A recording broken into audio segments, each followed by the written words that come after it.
Hi, everyone. Welcome to the Osborne Group video podcast. We've revived our off and on podcast that we've had over the years. I'm Robert Osborne, principal of the Osborne Group, and I'm joined by Laurel McCombs and Karen Osborne, also of the Osborne Group. So why don't we just dive right in? So Karen, you wrote a recent blog post on major gift to-dos during the fall. So why don't you kick us off, and what made you start thinking about what we should be doing around major gifts in the fall? It's such a crazy, crazy time. We are so focused on, and rightfully, on getting our annual fund appeals out, making those end of the year gifts. Sometimes folks have events, Giving Tuesday is coming up. So it's a very intense time and a very logistically intense time. I think our major donors sometimes get lost in all of that because they're not an immediate close. So let's just focus on the immediate close. But I think there's great opportunity in the fall to really care for our major donors, both to raise money, but also to hit January, right on target. So I just wanted to raise everyone's consciousness. Great. So the first thing you had mentioned, Karen, was when was the last time you made your major donors wow? When was the last time you had wowed them? So what do you mean by wow, and why do we need to wow our major donors? We are in a time when people are very sophisticated. Our donors are sophisticated. They learned, because we got more professional, they got better. So they know what to expect, and their expectations are much higher. And so things that are kind of regular, you can feel jaded. You can just take it for granted. Okay, nice letter, thank you. Thank you for the phone call, boom. And with our major donors, we want them just to stop for a minute and say, wow, the way that when you have an experience, you're at a store, or you're online, or you're at the airport, and somebody goes out of their way to make you feel special, to make you feel important. And you say, wow. And when you have a wow experience, you tell other people, you just stick with them forever. I just think it's an important thing to think about. Here's a time when I know we're busy. I know everybody is crazy busy, but it's a time to think about, who could I wow? How could I do it? How could I fit it in over the next 3 months? Yes. And Karen, I think just jumping off of what you said, I feel like it's so important that it be genuine and that it be something that is authentic to you and authentic to them.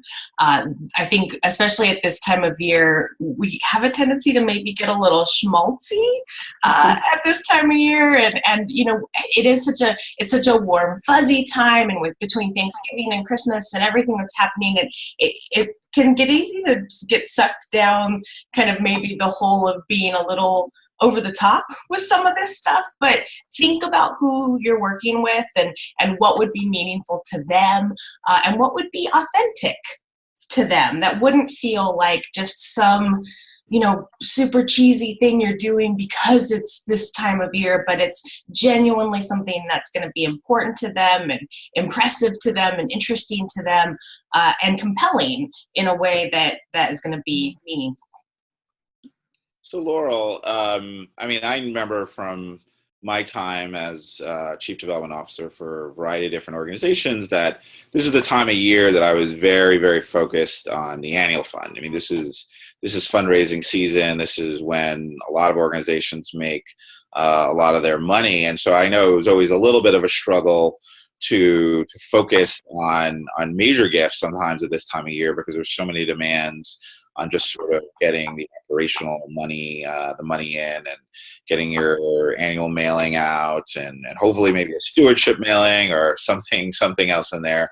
So, but on the other hand, we do have to think about major gifts, and the annual fund can really become strategic around major gifts. So can you tell us a little bit about, how do we use the annual fund and the fall, focus on the annual fund strategically for our major donors? Yeah, great question. I think it's important for us to remember that every contact we have with our donors, every time we're asking, we're stewarding, we're doing anything with them, it's all part of this continuum that we're on in building a relationship with them. And I think in our minds, to your point, Bob, we get really stuck in these, this is the annual fund gift ask versus this is a major gift strategy I'm doing with them.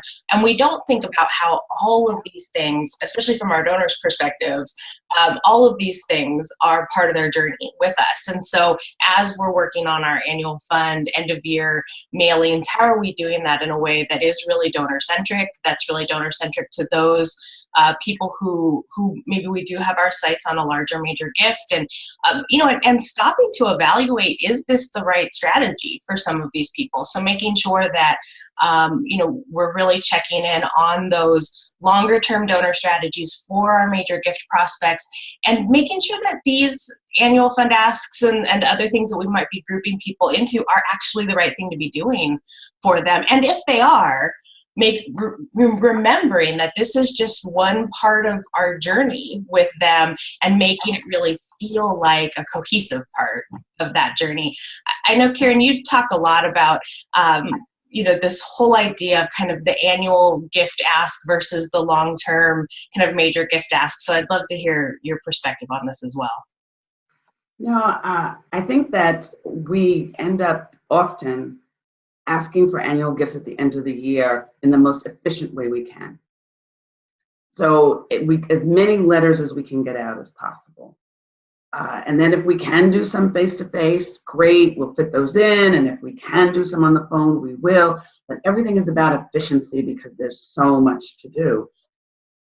The solicitation should be a joyful, inspired moment.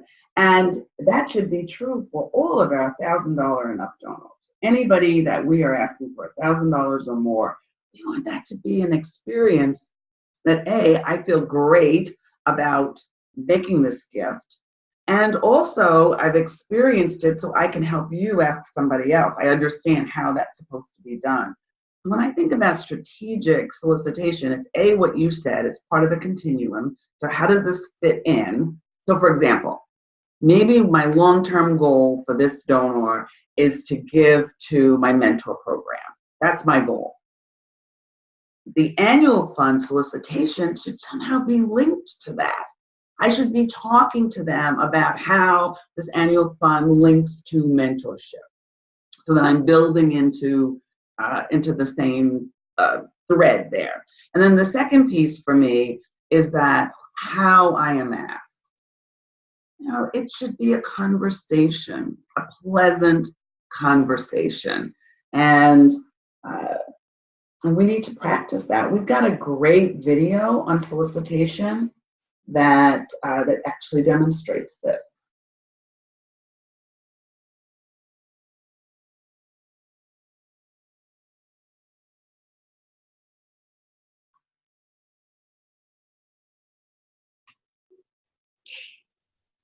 Bob, I think you're muted, Bob. So why don't you take yourself off of mute?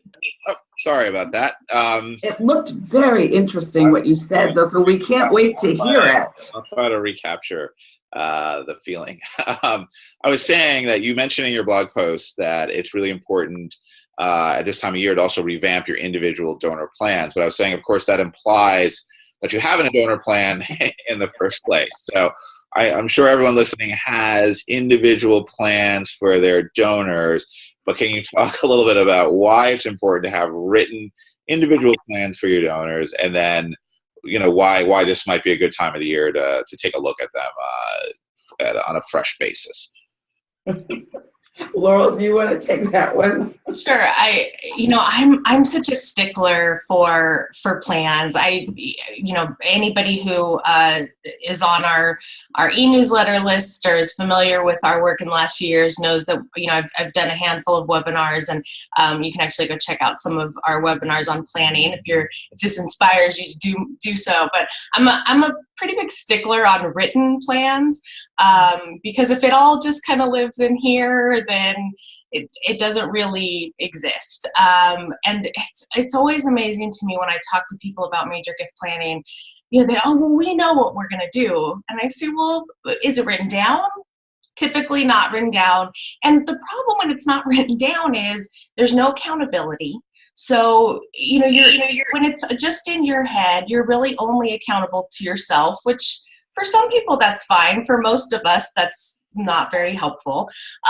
So when it's written down, you can have other people that are helping to hold you accountable to actually complete those activities.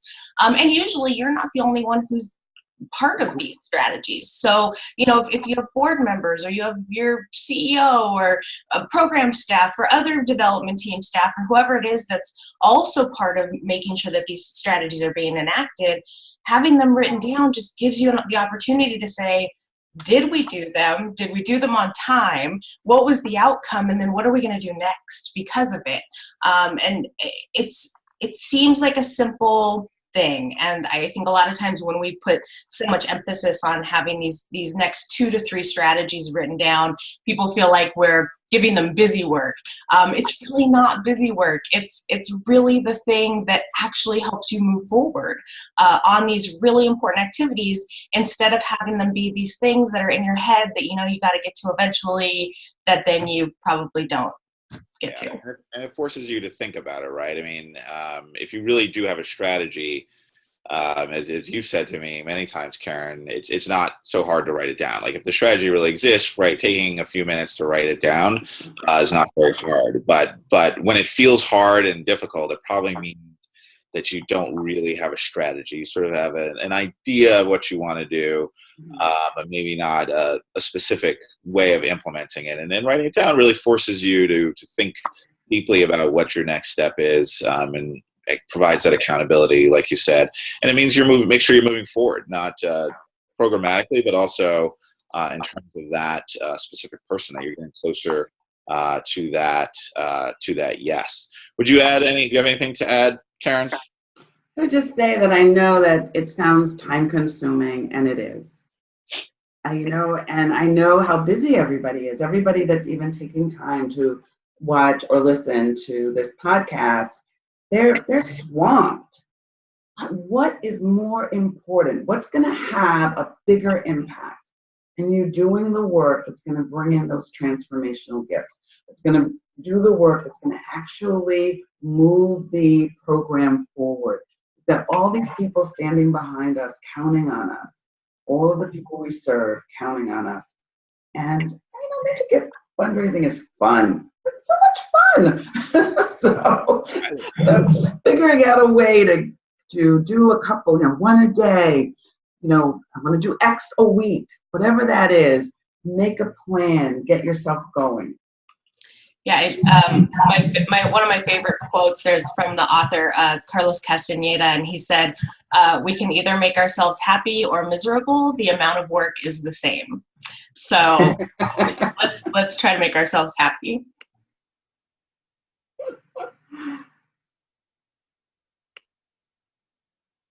So Laurel, thinking about,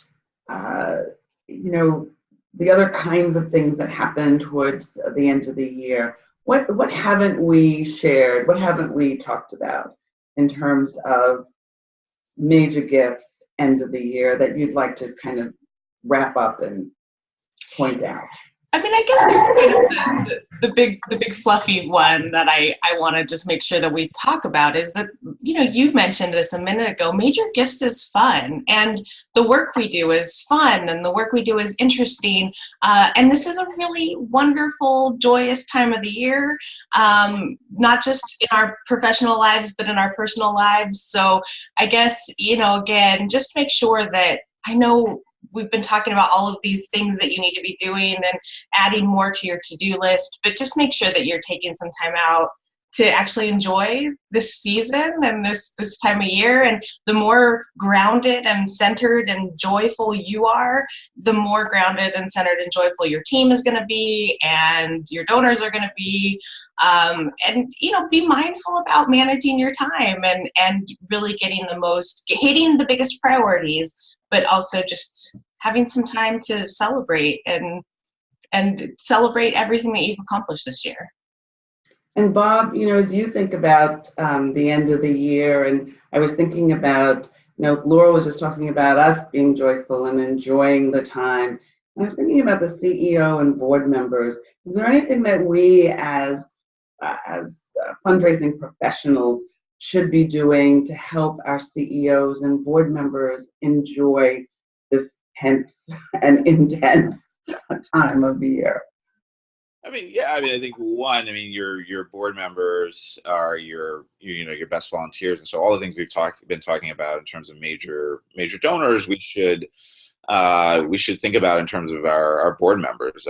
Sometimes we tend to treat them as staff, as hired people that we've hired, and they're not. These are people who are generously volunteering their time, and because they've made that commitment, we tend to think of them, well, they're committed, they said they would do it, so they should do it, and we sort of forget that we need to make them feel as good about the time and money that they've given as we would anybody else, and even more so, because really they're among our most important supporters. So I know a bunch of clients of ours that do an end of the year thank you event, something to create cohesion with them. Holiday parties. It's stewardship, and anything that sort of falls in that realm that can make people feel really good and appreciated, and have also a clear understanding that their time and money has been really valuable and really resulted in important outcomes for the people that you serve, is something that we should think about. Yeah, and so just in conclusion, I think that the two things that Bob and Laurel said, I would just want to underline. And that is that, take care of you, make sure that you find joy, and then give some joy, some gratitude and appreciation and joy, and you'll end the year really, really strong. Great. Well, thanks everyone for listening. We'll be back every 2 weeks or so with some new and relevant topics. So thanks, Laurel. Thanks, Karen, and thanks everyone. And we'll see you in a couple of weeks. Thanks, everyone. Bye.